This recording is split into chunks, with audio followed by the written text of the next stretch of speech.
নমস্কার বন্ধুরা, Rina's cooking with নেচারে আপনাদের সবাইকে স্বাগত। চলে এসেছি আজকের রেসিপি নিয়ে। আজকের রেসিপি কচু ফুলের ভর্তা তৈরি করে দেখাবো। ভর্তা তো অনেক রকমভাবে খেয়েছো, এইভাবে একবার কচু ফুলের ভর্তাটা গরম ভাতেতে খেয়ে দেখো। একবার খেলে কিন্তু স্বাদ মুখে লেগে থাকবে, বারবার খেতে ইচ্ছে করবে। যারা খায়নি তারাও কিন্তু একবার দেখলে এটা খেতে ইচ্ছে করবে। খুব সহজ পদ্ধতিতে তৈরি করে দেখাবো। চলো তাহলে রেসিপিটা শুরু করা যাক। দেখো, তার জন্য এখানে বেশ কয়েকটা কচু ফুল নিয়েছি, আর কচু ফুলের মাঝের যে অংশটা সেটা তুলে ফেলে দিলাম, শুধু এই যে ফুলের অংশটা সেইটাই নিয়ে নেব। পরিষ্কার করে ধুয়ে নিয়েছি। এবার এগুলো একটু ছোট ছোট টুকরো করে কেটে নিতে হবে। তোমরা বটিতে বা ছুরিতে করে যেমন হোক করে কেটে নেবে।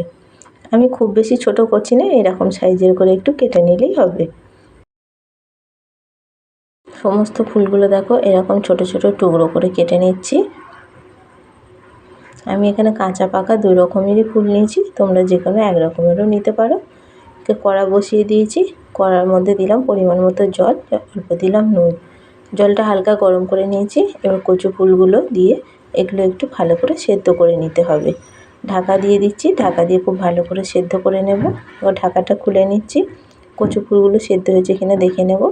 কেটে যাচ্ছে, কচু ফুল ভালোভাবে সেদ্ধ হয়ে গেছে।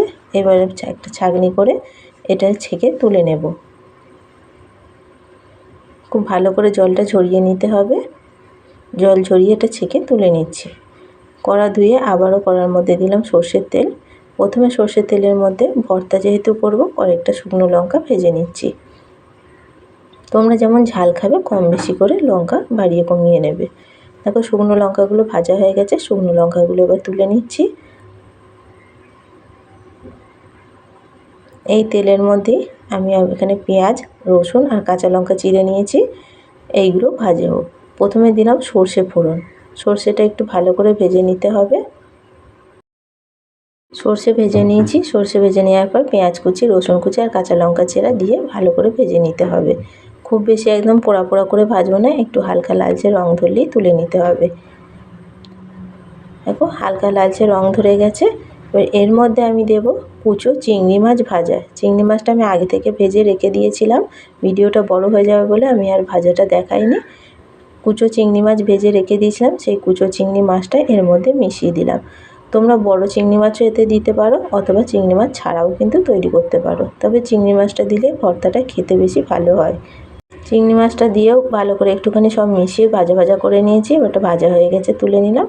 কড়াটা পরিষ্কার করে ধুয়ে নিয়েছি। আবারও কড়ার মধ্যে দিলাম সর্ষের তেল আর দিচ্ছি ফোড়নে কালো জিরে। কালো জিরেটাও একটু হালকা করে ভেজে নেব। কালো জিরেটা ভেজে নেওয়ার পর এর মধ্যে দিলাম অল্প একটুখানি হলুদ গুঁড়ো। হলুদ দিয়ে খুব ভালো করে নেড়ে নিয়ে এবার যে সেদ্ধ করে রেখেছিলাম ফুলগুলো, কচুর ফুলগুলো দিয়ে একটু ভাজা ভাজা করে নিতে হবে। এর মধ্যে আবারও অল্প দিলাম নুন। নুন দিয়ে এবার খুব ভালো করে এটা একটু ভাজা ভাজা করে নিতে হবে। নুন দেওয়ার পর একটু জল জলে ভাব হয়ে গেছে। এটা দেখো অনেকটা শুকনো শুকনো করে নিয়েছি। যে চিংড়ি মাছটা, পেঁয়াজ, কাঁচা লঙ্কা, শুকনো লঙ্কা ভেজে রেখেছিলাম, সেইগুলো সব একসঙ্গে মিশিয়ে একটু ভালো করে ভাজা ভাজা আবার করে নেব।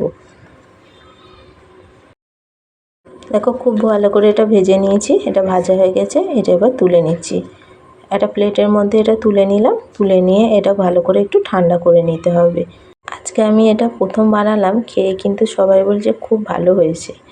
এবার একটা শিল নোড়া নিয়েছি, আমি এখানে শিলেতে বেটে নেব। দেখো শিলের মধ্যে অল্প অল্প করে দিয়ে নিলাম আর ভালো করে এটা বেটে নিচ্ছি। তোমরা মিক্সিতেও বেটে নিতে পারো, তবে মিক্সির থেকে শিলে বাটলে স্বাদটা বেশি ভালো হয়। যে কোনো ভর্তা বা বাটা খেতে ইচ্ছে করলে শিলেতে বাটলে কিন্তু তার স্বাদটা বেশি হয়। দেখো সমস্তটাই শিলেতে খুব ভালো করে বেটে নিয়েছি। বাটা একদম রেডি হয়ে গেছে। আমি যেভাবে বানালাম এইভাবে একবার গরম ভাতের সঙ্গে খেয়ে দেখো, খেতে কিন্তু অসাধারণ লাগে। খুব সহজ পদ্ধতিতে তৈরি করে দেখিয়েছি। দেখো একটা প্লেটের মধ্যে তুলে নিলাম আর লেবু লঙ্কা দিয়ে পরিবেশন করলাম। কচু ফুল ভর্তার রেসিপিটা কেমন লাগলো কমেন্ট করে জানাবে। ভালো লাগলে লাইক, কমেন্ট, শেয়ার করো। চ্যানেলে নতুন বন্ধু হয়ে থাকলে চ্যানেলটা সাবস্ক্রাইব করার অনুরোধ রইল।